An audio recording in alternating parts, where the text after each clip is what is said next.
Today guys ay ipapakita ko lang sa inyo ang paano ba i-share ang QR code sa ating GoTime Bank at saan ba ito makikita.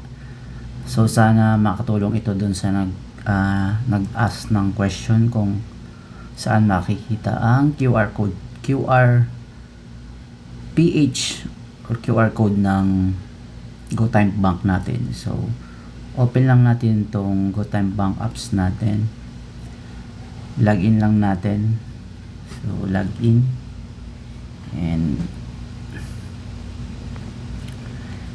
so dito guys, ito yung GoTime account natin or GoTime Bank apps. And naka-login na tayo.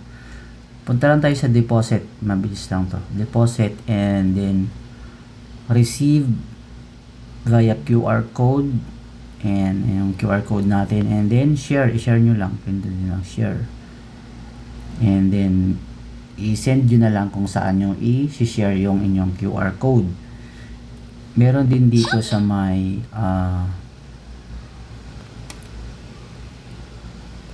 dito sa may online deposit, meron din ditong QR code. So via QR code. So ayan siya. So, ganun lang kabilis guys. Thank you for watching.